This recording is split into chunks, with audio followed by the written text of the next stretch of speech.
శ్రీపాదరాజం శరణం ప్రపద్యే. శ్రీపాద శ్రీవల్లభ చరితామృతము అధ్యాయము 43. శ్రీ అనగాలక్ష్మి వర్ణనము. శ్రీపాదుల వారి వైష్ణవమాయ. శ్రీ భాస్కర పండితులు రాత్రి సమయంన తమ ఆరాధనా విధానము పూర్తి చేసుకొనిన పిమ్మట ఇట్లు సెలవిచ్చిరి. అయ్యలారా, శ్రీ విద్యోపాసనము సర్వశ్రేష్టమైనది. వాస్తవమునకు శ్రీపాద శ్రీవల్లభుడు మహాసరస్వతి, మహాలక్ష్మి, మహాకాళీ స్వరూపులు. అంతటా నేనిట్లంటిని, అయ్యా, శ్రీపాదుల వారు శ్రీ పద్మావతి వెంకటేశ్వర స్వరూపమునిరి. ఇప్పుడు త్రిమాతలు కూడాను వారే అనుచుండిరి. వారిని అనగాలక్ష్మి సమేత అనుగుడనుచున్నారు. నాకు ఏమీయును బోధపడుటలేదు. కాస్త వివరంగా సెలవీయవలసినది. శ్రీపాదుల వారి విరాట్ స్వరూపము. అంతటా ఆ మహాపండితులిట్లనిరి, అయ్యలారా, పరమాత్ముడు సకల జీవరాశులలోనూ ఉన్నాడని చెప్పుదురు. పిపీలికాది బ్రహ్మ పర్యంతము అతడు వ్యాపించియుండునని చెప్పుదురు. అయితే శ్రీపాద శ్రీవల్లభావతారములో ప్రభువు తాను పిపీలకముగా బ్రహ్మగా ఉన్నానని చెప్పిరి. అందుచేత సమస్త సృష్టిలోనూ వారు సృష్టి రూపముగా నిలిచియున్నారు. సమస్త జీవరాశులయందలి చైతన్యములోనూ వారు తాదాత్మ్య స్థితిని చెందియున్నారని భావము. ఇదియే ఈ అవతారము యొక్క విశిష్టత.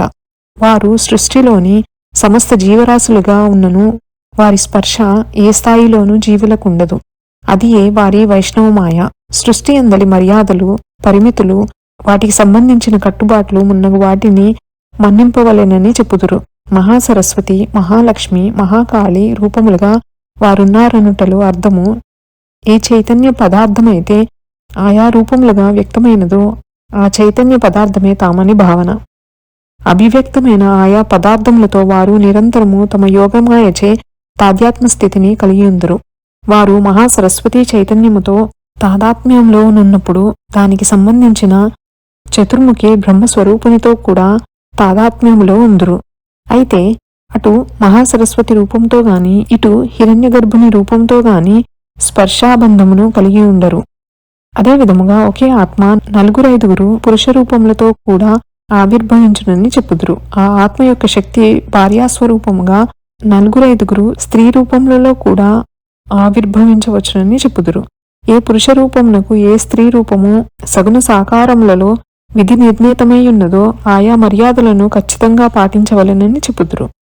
ఇదే విధంగా వారు అనగాలక్ష్మి సమేత అనుగుడుగా నుందురు. అది వారి అర్ధనారీశ్వర రూపము. అయితే శ్రీపాద శ్రీవల్లభ రూపంన వారు యతీశ్వర రూపంన ఉన్నారు. సగుణ సాకారములందలి మర్యాదలను, పరిమితులను తూచా తప్పకుండా పాటించవలెనని చెప్పుదురు. ఇది ఏ ధర్మ సూక్ష్మము. ధర్మము వేరు, ధర్మ సూక్ష్మము వేరు. దివ్యానుగ్రహమును విశేషముగా వర్షించుటకు వారు సృష్టి రూపంలో ఉన్నారు. సృష్టిలో తాదాత్మ్య స్థితి ఎందున్నారు గనుక మానవుల వికాసము త్వరితగతిని జరుగునని దాని తాత్పర్యము. తాము జపధ్యానములందును తపస్సునందును ఉండుదురు. ఆ తపోఫలితమును వారేమీ ఉంచుకొనరు. అది సృష్టికంతటికి దారాదత్తము చేయబడును.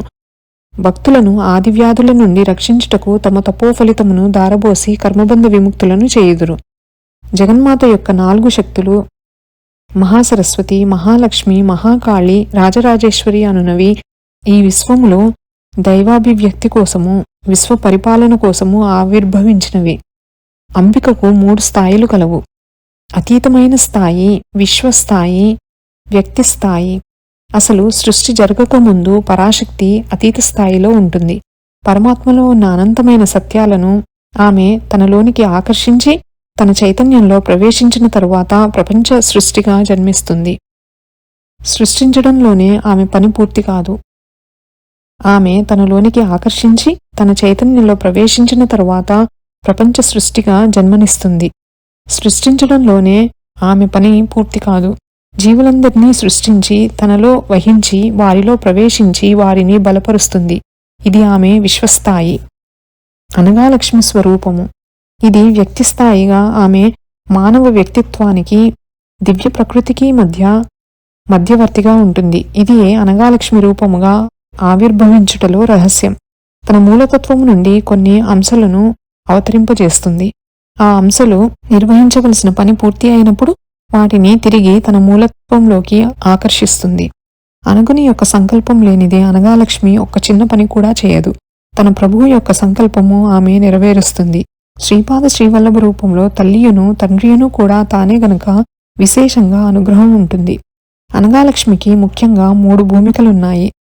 పరార్ధగోళమునకు చెందిన సచ్చిదానంద భూమికి ఇక్కడ అనంతమైన స్థితి, అనంతమైన శక్తి, అనంతమైన దివ్యానందములతో నిండిన లోకాలు ఉంటాయి. ఈ భూమికలో నుండే ఈ జీవులు వర్ణించుటకు వీలుకానంతటి సంపూర్ణతతో ఏ రకమైన మార్పులు లేని ఏకత్వంతో జీవిస్తూ ఉంటారు. ఈ సచ్చిదానంద భూమికకు క్రింది స్థాయిలో పరిపూర్ణమైన దివ్య చైతన్య సృష్టికి చెందిన లోకాలున్నాయి. వీటిలో అనగాలక్ష్మి దివ్య చైతన్య మహాశక్తిగా ఉంటుంది. ఈ ప్రపంచాన్నే వేదంలో మహాశ్లోకమని వర్ణించారు. ఈ లోకములలోని కర్మలకు వైఫల్యం ఉండదు. ప్రతి ప్రక్రియలోనూ ఇచ్ఛా జ్ఞానశక్తులు ప్రయత్నం లేకుండానే పరిపూర్ణతను పొందుతాయి. అక్కడి అనుభవాలన్నీ సంపూర్ణమైన ఆనంద సముద్రాలు. వెల్లువలు, తరంగాలు, అసత్యం, బాధ, దుఃఖం అనేవి అక్కడ ప్రవేశించనే లేవు. ప్రతి రూపము, ప్రతి కదలిక, ప్రతి అనుభవము ఆనంద ప్రపూర్ణమై ఉంటుంది. దీనికి క్రిందుగా అజ్ఞాన భూమిక ఉన్నది. మన లోకంలో అజ్ఞానం ఉంటుంది. మనస్సు, జీవం, శరీరాలతో ఇక్కడి లోకాలు కూడి ఉంటాయి. ఇక్కడ అనుభవాలన్నీ అపరిపూర్ణతకు, పరిమితికి, వైఫల్యానికి లోబడి ఉన్నాయి. రాజరాజేశ్వరి మహిమ. రాజరాజేశ్వరి చైతన్యం మాతృమూర్తికి అనంతమైన కరుణ ఉంటుంది. అందరినీ ఆమె తన బిడ్డలుగానే భావిస్తుంది. ప్రాణమయ, మనోమయ భూమికలలో అంధకార పక్షానికి చెందినవారు అసురులు. వీరికి ఆత్మనిగ్రహం, తపస్సు, తెలివి ఉంటాయి. వారు అహంకారపూరితులు. క్రిందనున్న ప్రాణమయ భూమికలోనున్న అంధకార పక్షానికి చెందిన వారిని రాక్షసులు అంటారు. వారికి ప్రచండమైన తీవ్ర భావాలు, ప్రభావాలు ఉంటాయి. ఇంకా క్రిందనున్న నిమ్న ప్రాణమయ భూమికలో ఇతర విధాలైన జీవులుంటారు. వారిని పిశాచాలు, ప్రమదులు అంటారు. అసురమాయ ఏ వేషాన్నైనా వేయగలదు. పిశాచములు నిజానికి వ్యక్తులు కారు, కేవలం ఒక కోరికకు లేదా ఒక దురాశకు మనస్సు లేని రూపకల్పనలు. రాక్షసులకి శక్తివంతమైన ప్రాణమయ స్థితి ఉంటుంది. మనస్సు అనునది ఉండదు. కనిపించిన దానినల్లా కబళించాలని చూస్తారు. ఆసురి, కాళి, శ్యామ, మహాకాళి స్వరూపములు. కాళి, శ్యామ మొదలైనవి ప్రాణమయ స్థితి ద్వారా మనకు కనిపించే రూపాలు. కాళి అనున్నది విధ్వంసక శక్తి. కష్టాలు చుట్టుముట్టిన అంద సంఘర్షణలో ప్రతి దానిని చిన్నాభిన్నం చేస్తూ పోయే అజ్ఞానంలోని ప్రకృతి శక్తి ఆమె. అయితే మహాకాళి అనున్నది ఉన్నత భూమికకు చెందినది. ఆమె సాధారణముగా బంగారు రంగులో కనిపిస్తుంది. ఆమె అసురులకు మహాభయంకరి. రాజరాజేశ్వరి వివేకానికి ప్రతినిధి. అయితే మహాకాళి బలానికి, శక్తికి ప్రతినిధి.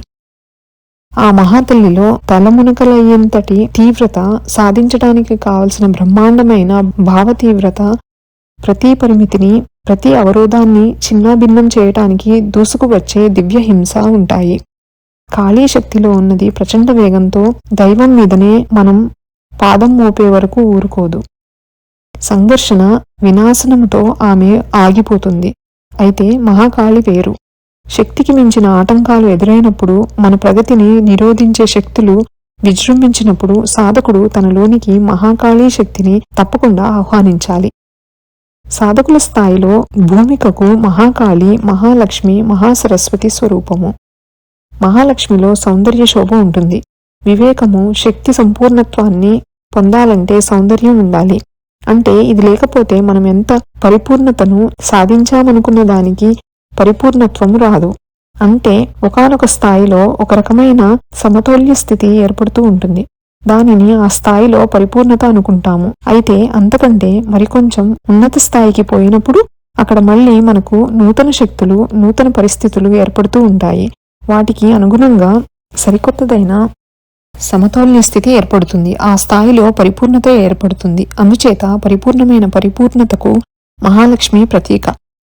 వివేకంలో పరిపూర్ణత వచ్చి బలంలో పరిపూర్ణత రాకపోతే పూర్ణసిద్ధి అనిపించుకోదు. అందుచేత మనకి పరిపూర్ణతలో వివేకం, బలం, సౌందర్యం, పరిపూర్ణత అనేవి 4 వాటికి చెందిన సరియైన పాళ్ళల్లో ఉంటాయి. మనిషికి తెలియరానంతటి నిగూఢమైన రహస్యం ఏమిటంటే దివ్య సామరస్యతల సౌందర్యం. ఇది విశ్వమంతటా వ్యాపించి ఉన్న సొగసు. మహాలక్ష్మి అనుగ్రహం వలన మాత్రమే అనంత వైవిధ్యం కలిగిన ఈ సృష్టిలో ఇన్ని వస్తువులు, శక్తులు, జీవరాశులు కలుసుకుంటాయి. అన్నీ ఏకమవుతాయి.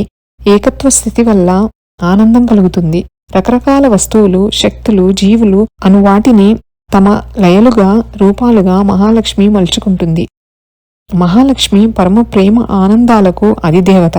అయితే లక్ష్మి అనేది భౌతిక వస్తు సంచయానికి మాత్రమే ప్రతీక. మహాలక్ష్మి అనేది భౌతిక వస్తు సంచయం.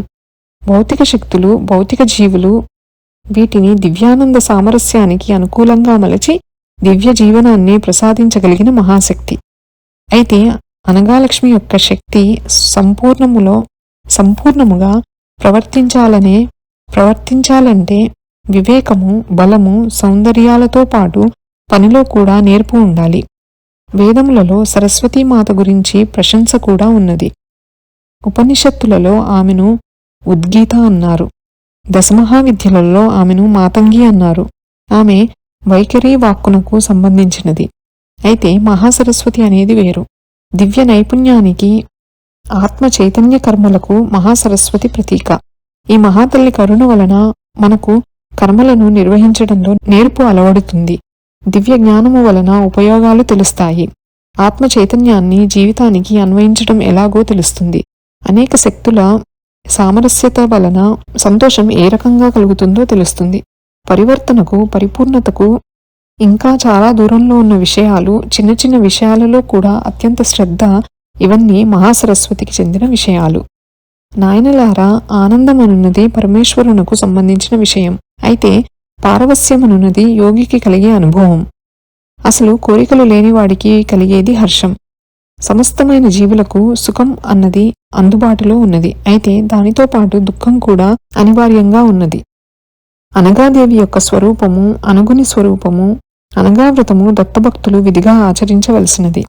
శ్రీ అనగాదేవి యొక్క రూపము లక్ష్మీదేవి.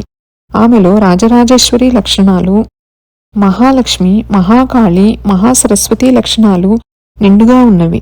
శ్రీ అనుగుని యొక్క రూపము విష్ణువు. ఆయనలో పరమేశ్వరుని లక్షణాలు, త్రిమూర్తుల లక్షణాలు నిండుగా ఉన్నవి. కావున శ్రీ అనగాదేవి సమేత అనుగుని ఆరాధించుట సర్వశ్రేయోదాయకము. అనగాష్టమి వ్రతము దత్తభక్తులు విధిగా ఆచరించవలసిన వ్రతము. ఈ వ్రతమును ఆచరించుట వలన సర్వశుభములు పొందవీలగును. శ్రీపాదుని వైశిష్ట్యము, దత్తారాధనలోని గొప్పతనము. నాయనలారా, శ్రీ అనగాదేవి సమేతుడైన అనుగుడు శ్రీపాద శ్రీవల్లభ రూపంన భువిలో అవతరించియున్నాడు. జీవరాశుల భౌతిక, మానసిక, ఆధ్యాత్మిక చైతన్యములకు చాలా సన్నిహితుడై ఉన్నాడు. అతడు స్మృతిగామి అనగా పిలిచిన వెంటనే పలికెడి స్వభావం కలవాడు. తన భక్తుల, ఆశ్రితుల కష్టనష్టములను రూపుమాపి ఇహపర సుఖములనీయగల సర్వసమర్థుడు. దశమహావిద్యలను ఆరాధించుట వలన కలుగు ఫలమును శ్రీపాద శ్రీవల్లభ రూపంన అవతరించిన దత్తుని ఆరాధించుట వలన వెంటనే కలుగును. వివిధ దేవతలను ఆరాధించుట వలన తప్పకుండా శుభఫలములు కలుగుచుండును. అయితే దత్తారాధనము వలన ఆయా దేవతలిచ్చడి శుభఫలములు శీఘ్రముగా లభించును. దత్తుడు సర్వదేవతా స్వరూపుడును, చతుర్యుగ అవతారమును, అవతార సమాప్తి లేని మహావతారమైన కారణమున ఇది సులభ సాధ్యమై ఉన్నది. శ్రీపాదుల చరితామృత మహిమ.